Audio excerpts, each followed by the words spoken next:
오늘 우리 함께 읽고 은혜 나눌 말씀은 요한복음 20장 24절로 29절까지 말씀입니다.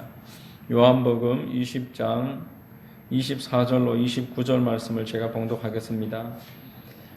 12 제자 중에 하나로서 디두모라 불리는 도마는 예수께서 오셨을 때에 함께 있지 아니한지라. 다른 제자들이 그에게 이르되 우리가 주를 보았노라 하니 도마가 이르되 내가 그를 손에 못자국을 보며 내 손가락을 그 못자국에 넣으며 내 손을 그 옆구리에 넣어 보지 않고는 믿지 아니하겠노라 하니라.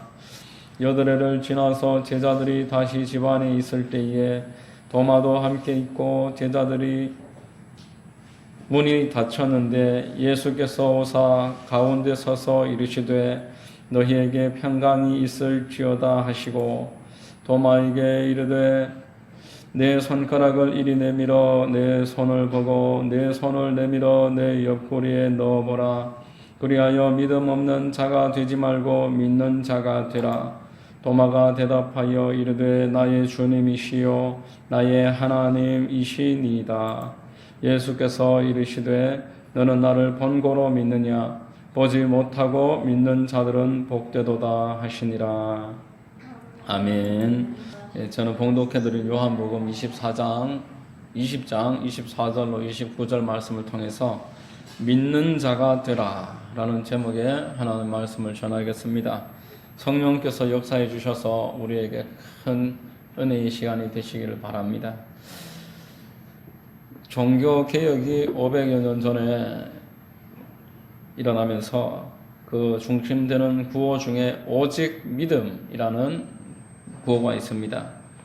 인간의 어떤 행위 공로가 아니라 예수 그리스도의 대속의 행위와 그 공로를 의지하여 그것을 믿는 믿음 때문에 구원받는 것을 더 이상 타협하지 말자, 그렇게 선언했던 것입니다. 당신은 오직 믿음이라고 선언하지 않을 수 없을 만치 인간의 공로가 강조되고 있었습니다. 교황의 명의로 면죄부가 판매가 되어서 이미 죽은 자의 영원한 운명이 이 땅에서 면죄부의 값을 지불하는 것에 따라서 바뀌어질 수 있다라고까지 말할 정도였으니 그 부패의 심각성이 상상을 초월하는 것입니다. 오직 믿음이라는 것은 성경 전반적으로 성도들에게 대단히 중요한 메시지입니다. 요한복음 20장 30절로 31절에 예수께서 제자들 앞에 이 책에 기록되지 아니한 다른 표적도 많이 행하셨으나 오직 이것을 기록함은 너희로 예수께서 하나님의 아들 그리스도이심을 믿게 하려 함이요 라고 말하고 있습니다. 믿음을 주기 위해서, 우리로 하여금 믿어서 영생을 얻게 하게 하기 위해서 성경이 기록되었다라고 말씀하는 것입니다. 그 이름을 믿을 때에만 영원한 생명이 있다라고 성경은 우리에게 말씀해 주고 있습니다. 그 외에 어떤 사람의 이름이든지 누구의 공로든지 사람을 구원할 수 있는 이름은 행위는 없습니다. 사도행전 4장 12절에 다른 이로서는 구원을 받을 수 없나니 천하 사람 중에 구원을 받을 만한 다른 이름을 우리에게 주신 일이 없습니다. 다른 이름은 결코 없다라는 것입니다. 한 사람이 예수님을 믿어서 구원받는 일은 하나님 보실 때에 대단히 소중한 일입니다. 그리고 또 한 사람이 시험에 빠져서 믿음이 흔들리고 있는 것 또한 우리 하나님 보실 때에 대단히 주목하실 만한 그런 일입니다. 하나님께서 99마리 양무리에 있는 그 양들보다 길 잃어버린 한 마리의 양을 찾아서 헤매시고 그 한 마리의 양을 찾으셨을 때에 기뻐하셨다라고 성경에서 말씀하고 있습니다. 베드로가 실족하려고 할 때에 주님께서 기도하셨고 가룟 유다가 주님을 배신하려고 할 때에도 계속 기회를 주시고 다시 한번 그에게 되돌릴 수 있도록 6월절 식사자리에서도 또다시 말씀을 하셨던 것입니다. 저와 여러분들이 아직도 믿음을 지키고 살아가는 것은 우리의 힘이 아니라 예수님이 베드로에게 기도하셨던 것처럼 우리를 위하여 기도하고 계시고 가룟 유다에게 기회를 주셨던 것처럼 계속 기회를 주셨기 때문에 우리가 믿음을 지니고 살고 있다는 것을 잊지 마시기를 바랍니다. 예수님이 부활하시고 그날 첫 저녁 시간대에 가장 먼저 그 제자들을 찾아가셨습니다. 제자들을 찾아가셔서 내 손에 이 못자국과 옆구리에 창자국을 보라 하시면서 보여주시고 제자들은 대단히 기뻐했습니다. 그리고 내가 아버지께서 보내셨던 것처럼 나도 너희를 앞으로 보낼 것이니까 사명을 지니고 살아가야 한다라고 말씀하셨고 성령을 받아라. 성령을 받아서 신적 사명을 오직 유일하게 너희들에게 이것을 맡겨두었으니까 잘 감당할 수 있도록 그렇게 준비를 하여라 말씀을 했던 것입니다. 그렇지만 아무리 하나님이 은혜를 주시고자 해도 그 은혜를 누리지 못하고 있는 사람들이 있습니다. 하나님께서는 그 은혜를 누리지 못하고 있는 사람마저도 찾아가서 돌아보시고 어찌하였던 그에게 믿음을 더하여 주시기를 기대하고 계십니다. 오늘 본문에 나오는 도마와 같은 사람이 하나님의 은혜를 받지 못하고 있는 사람이고 그 도마에게 주님이 찾아가셔서 믿음을 다시 회복시키고자 하시는 것입니다. 믿음 없는 자가 되지 말고 믿는 자가 되어라. 오늘 성도들에게 우리 주님께서 동일하게 다시 하시는 말씀입니다. 믿음 없는 자가 되지 말고 믿는 자가 되는 방법으로 오늘 몇 가지 말씀드리겠습니다. 첫 번째, 믿음은 뭉칠 때 강화가 되는 것입니다. 초대 대통령 이승만 박사가 했다는 것으로 전해지는 유명한 어록이 있는데 뭉치면 살고 흩어지면 죽는다 라는 말이 있습니다. 아프리카의 초식 동물들이 몰려서 살아갈 때에 육식 동물들이 그 공격을 할 때 곧장 초식 동물 그 사이로 뛰어들지 않고 그 주변에서 함께 뛰는 것입니다. 함께 뛰다 보면은 무리에서 이탈되는 한 마리가 있습니다. 그 한 마리가 공격 대상이 되는 것입니다. 초식 동물 나름대로 한 방이 있기 때문에 단체가 같이 공격을 하면은 육식 동물들이 당해낼 재간이 없습니다. 덩치도 보통 더 크고 뿔도 있고 힘도 더 세기 때문에 여러 마리가 함께 달려들면은 육식 동물들이 맥을 추리지 못하는 것입니다. 그렇지만 혼자가 되면은 그 날카로운 이빨과 그 잽싸한 몸놀림을 이길 재간이 없습니다. 서로 보호해주고 서로를 지켜주고 함께 뭉칠 때 초식 동물이 살아갈 수 있는 것처럼 하나님은 성도들에게도 함께 뭉쳐야 한다라고 말씀을 했습니다. 잠언서 18장 1절에 무리에게서 스스로 갈라지는 자는 자기 소욕을 따르는 자라 온갖 참 지혜를 배척하느니라. 기독교 신앙은 소수일지라도 초대교회 시절부터 뭉치는 그런 신앙이었습니다. 주일날은 주일 예배로 모이고 주중에도 그리고 소그룹이 함께 모여서 기도하고 말씀을 나누고 떡을 떼며 성도의 교제를 할 때 그 교회가 힘이 있었습니다. 교회가 힘이 있을 때에 마귀가 역사하지 못하고 쫓겨나가는 것입니다. 마태복음 18장 20절에 너희 두세 사람이 내 이름으로 모인 곳에 내가 너희와 함께 있겠다라고 하셨습니다. 함께 예수님이 계시면은 어떤 환난과 고난이 와도 이겨낼 수가 있는 것입니다. 다니엘과 그 세 친구들이 자기들밖에 없는 것 같았지만 하나님의 영광을 위해서 헌신하는 그들과 하나님의 아들이 함께 하셨습니다. 세 사람이 풀무불에 떨어졌을 때에 그 불 속에 한 사람이 더 있었다라고 성경에서 말합니다. 그리고 그들이 그 불 속에서 나왔을 때 아무 거스름도 없었다라고 성경에서 말해주고 있습니다. 하나님이 함께 하시기 때문에 강함과 은혜와 축복이 더해져서 어떤 환난이 있어도 고통은 그대로 남아있지만 어려운 환경이 변한 것은 아닐지라도 그 안에서 넉넉하게 지나가고 승리할 수 있는 그런 축복이 있는 것입니다. 은혜는 사모하는 자에게 주어진다라는 것이 변함없는 진리입니다. 그런데 모이기를 피하고 흩어지면은 그 무리에 힘이 빠져버립니다. 뜨거움이 사라집니다. 오늘 본문 24절과 25절에 12 제자 중에 하나로서 디두모라 불리는 도마는 예수께서 오셨을 때에 함께 있지 아니한지라. 다른 제자들이 그에게 이르되 우리가 주를 보았노라 하니 도마가 이르되 내가 그의 손에 못자국을 보며 내 손가락을 그 못자국에 넣으며 내 손을 그 옆구리에 넣어보지 않고는 믿지 아니하겠노라. 여러분, 부활 후 첫날입니다. 제자들이 내가 주님이 부활하신 것을 봤다라고 도마에게 말했을 때 도마가 어떻게 반응하는 것이 정상적이겠습니까? 아니 지금 어디 계시냐? 사실이냐? 그렇게 반응하는 것이 정상적인 반응일 것인데 도마는 지금 내 손을 그 옆구리에 넣어보지 않으면 내가 믿지 않겠노라. 믿지 않겠다라고 그렇게 말하고 있는 것입니다. 여러분, 지금 도마가 보여주는 이 말은 대단히 과격한 표현입니다. 상식을 벗어나는 이야기인 것입니다. 주님이 부활하신다고 이미 사전에 말씀하셨고 부활하셨으면 좋은 일인데 자기가 지금 보지 못했다고 해서 내가 있을 때 나타나시지 않고 내가 없을 때 나타났다고 해서 그것이 오히려 그에게 실망과 언짢음을 준 것 같습니다. 여러분, 우리가 함께 모여야 할 자리에 함께 모이지 않으면 마귀가 역사하게 됩니다. 그 마귀가 역사하여서 서운한 마음을 주고 시기와 질투를 일으킵니다. 예수님이 아무리 오셨어도 내가 없을 때 오시면은 전혀 기쁘지 않은 것입니다. 교회가 아무리 부흥해도 내가 없을 때 부흥하면은 그것은 섭섭한 일이 될 수가 있는 것입니다.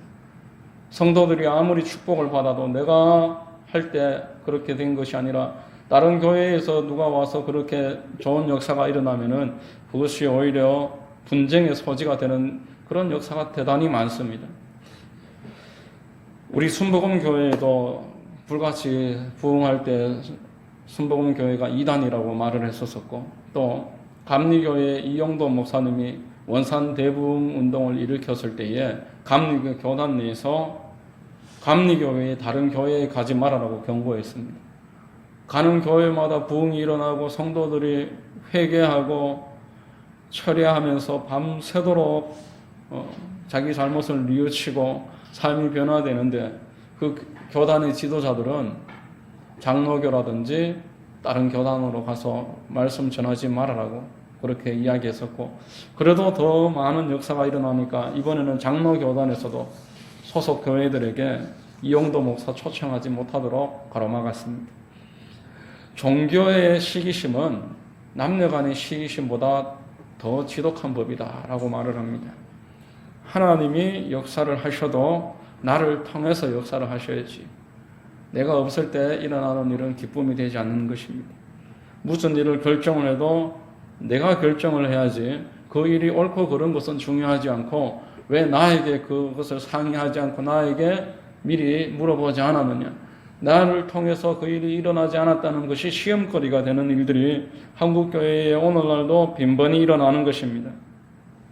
그러므로 오늘 본문에서 도마가 보여주는 이 내용처럼 하나님을 만나야 되고 은혜 받아야 할 자리에서 이탈되면은 반드시 마귀가 역사합니다. 마귀가 역사해서 그 사람과 그 공동체를 분열시키고 더 크게 멀어지게 만듭니다.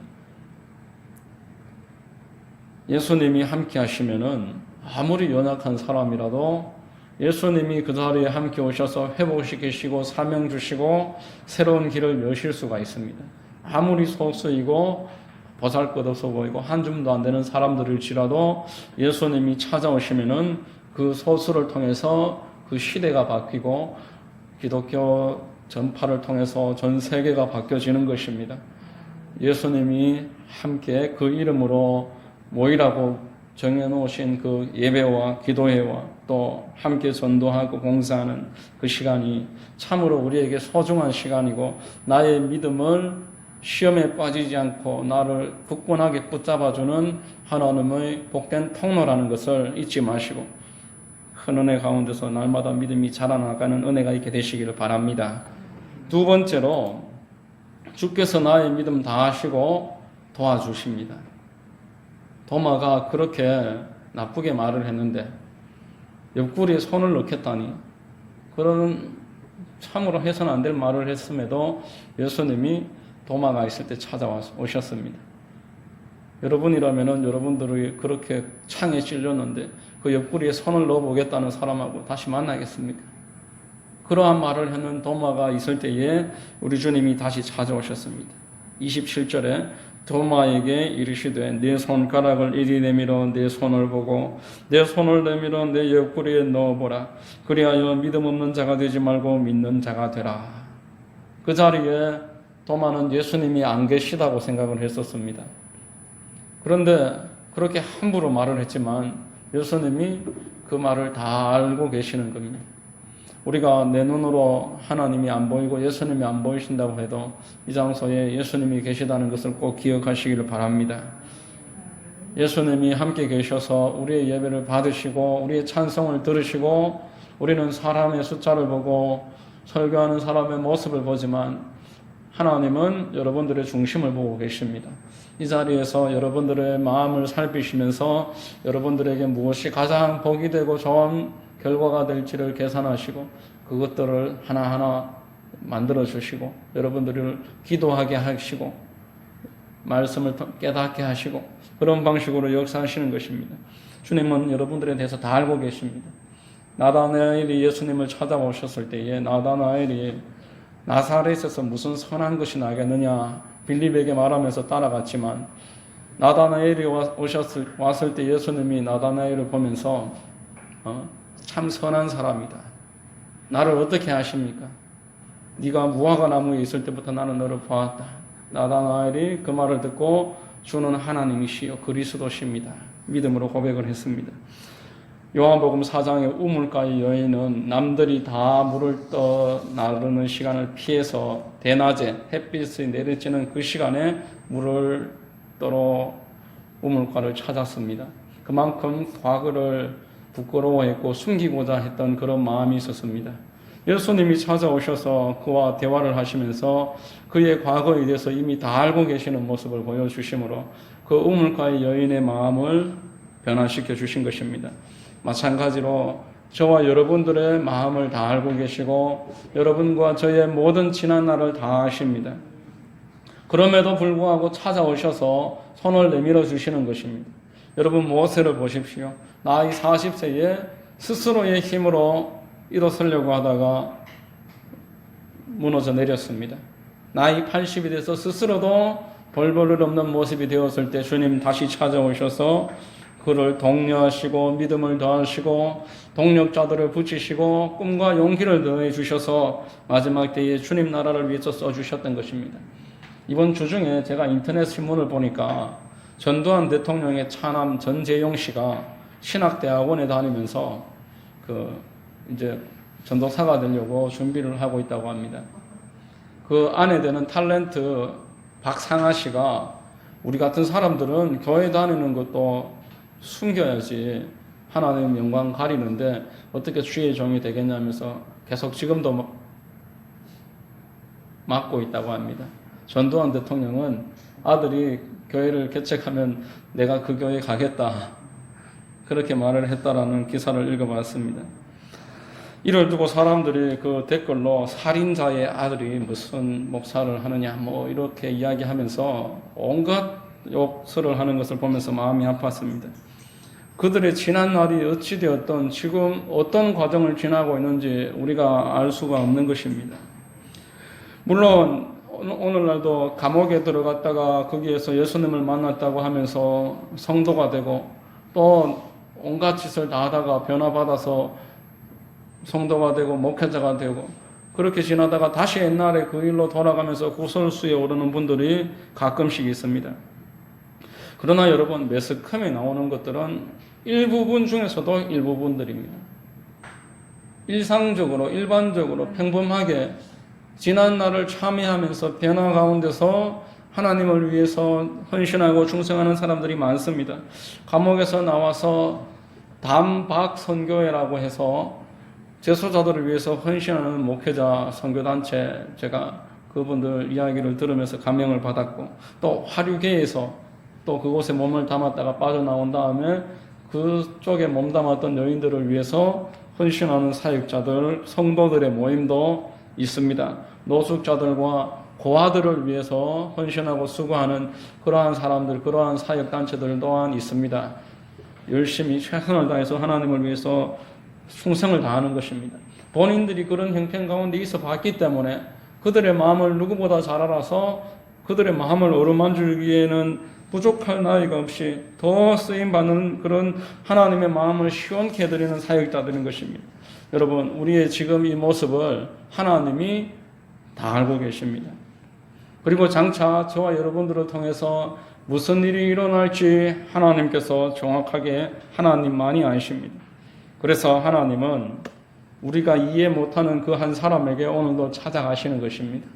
그리고 그를 독려하시고 그의 믿음을 다시 일으켜 주시려고 그의 손을 붙잡아 주시는 것입니다. 재미난 이야기를 하나 해드리겠습니다. 아브라함이 집 앞에 앉아 있었습니다. 어떤 사내의 한 사람이 길을 가다가 이제 아브라함 집 앞을 지나갔는데 아브라함이 전도해 볼 요령으로 형제님 우리 집에 들어가서 함께 식사하시지요. 이 남자가 흔쾌히 집으로 들어왔습니다. 아브라함이 융수하게 식사를 준비를 해서 함께 식사를 하려고 하면서 기도를 하는데 이 남자가 기도도 하지 않고 식사를 하는 겁니다. 아니 형제님은 하나님 안 믿습니까? 예, 나는 하나님 안 믿습니다. 아브라함이 계속 전도를 하고 보내보지만 하나님에 대해서 조금도 관심이 없다고 거절하는 것입니다. 아브라함의 마음이 분이 났습니다. 하나님을 인정하지 않으려면 내 집에서 당장 나가시오. 그랬더니만 이 남자가 뒤도 돌아보지 않고 그냥 제 갈 길을 가버리는 겁니다. 씩씩거리면서 분을 삭히고 있는데 하나님이 말씀하십니다. 나는 저를 50년째 지금 참고 있는데 너는 5분도 참지 못하는구나. 탈무드에 보면은 하나님은 한 사람을 심판하시는데 죽을 때까지 기다리신다라는 말이 있습니다. 한 사람을 심판하시는데 그가 죽는 그 순간까지는 그 심판을 미뤄두신다라는 것입니다. 베드로도 바울도 제자들도 오늘 본문에 나오는 도마도 만일 지은 죄로 인해서 하나님이 그때 바로 역사하셨더라면은 쓰임 받을 수가 없었을 것입니다. 본문에 나오는 도마는 인도로 가서 복음을 전하다가 온몸에 가죽이 벗겨지는 그러한 순교의 제물이 되었다라고 전해지고 있습니다. 히브리서 4장 16절에 그러므로 우리는 긍휼하심을 받고 때를 따라 돕는 은혜를 얻기 위하여 은혜의 보좌 앞에 담대히 나아갈 것이니라 라고 말했습니다. 연약한 모습 그대로 나의 지금 있는 모습 이대로 주님께서 받아주시고 다시 한번 믿음을 회복시켜 주시고 새 길을 열어주시는 것입니다. 본문 27절 같이 한번 읽어보겠습니다. 도마에게 이르시되 내 손가락을 이리 내밀어 내 손을 보고 내 손을 내밀어 내 옆구리에 넣어보라. 그리하여 믿음 없는 자가 되지 말고 믿는 자가 되라. 우리의 모든 것을 아시는 주님께서 우리가 믿는 자가 되기를 원하시고 믿는 자가 될 수 있도록 은혜를 베풀어 주십니다. 이 믿음을 갖게 되시는 여러분들 되시기를 바랍니다. 세 번째로 보지 못하고 믿는 자가 복된 자다라고 말씀을 합니다. 여러분 정작 중요한 것들은 보이지 않습니다. 여러분들 생각이 보입니까? 여러분 제 생각이 보입니까? 제가 그 모습이 어떠하든 생각이 잘못되었다라면 잘못된 삶을 살게 될 것이고 그 모습이 아무리 보잘것없을지라도 생각이 올바르다라면 올바른 일을 하면서 살게 될 것입니다. 먼저 눈에 보이는 것들은 이전에 보이지 않았던 형태로 있었습니다. 이 건물 또한 먼저 생각과 설계도가 있은 다음에 이 건물이 세워졌던 것입니다. 만물의 시작이신 하나님께서 유한한 사람들처럼 반드시 어떤 형태를 지녀야만 한다라고 생각한다라면은 물고기가 물 밖에서는 어떤 생명체도 살 수 없다라고 생각하는 것처럼 편협한 생각일 수밖에 없을 것입니다. 물 속에서 살아가는 생명체가 물 밖에서는 아무것도 살 수 없다라고 그렇게 생각할 수가 있을 텐데 그렇게 생각하는 것은 실제로 봤을 때 잘못된 생각입니다. 우리가 만일 물 속에서 아무것도 살 수 없다라고 생각하면 잘못된 생각인 것처럼 보여주면 믿겠다고 하는 사람들은 보여줘도 믿지 못합니다. 무엇을 봤을 때에 하나님이라고 말을 하지만 어떻게 증명할 것입니까? 태양과 달과 지구와 이 모든 만물을 보면서 이 만드신 창조주를 알지 못하는 자가 어떠한 형상을 보고 그것이 하나님이라는 것을 어떻게 믿겠습니까? 기적을 일으켜서 내 삶을 180도 바꿔주면 믿겠다고 하는 사람들이 만일 그렇게 바뀐다고 해도 반드시 마음이 그렇게 다시 바뀌어버립니다. 여러분, 하나님께서는 도마에게 오늘 찾아오셨습니다. 도마가 대답하여 이르되 나의 주님이시여 나의 하나님이시니이다. 손도 보여주시고 옆구리도 보여주시니까 나의 하나님이십니다. 금세 마음이 바뀌어버렸습니다. 그러자 주님께서 말씀하십니다. 예수께서 이르시되 너는 나를 본고로 믿느냐 보지 못하고 믿는 자들은 복되도다. 여러분, 제자들이 예수님 보았습니까? 못 봤습니까? 3년 동안 예수님과 같이 있었습니다. 그런데 예수님이 불과 이틀 전에 죽은 나사로를 살리셨고 또 복음서마다 500여의 이적들이 기록되고 있습니다. 그러한 예수님이 위험을 당하니까 다 뿔뿔이 흩어져 버렸던 것입니다. 여러분, 환경을 보고 믿는 사람들은 환경만 바뀌면은 금세 믿음이 흔들려 버립니다.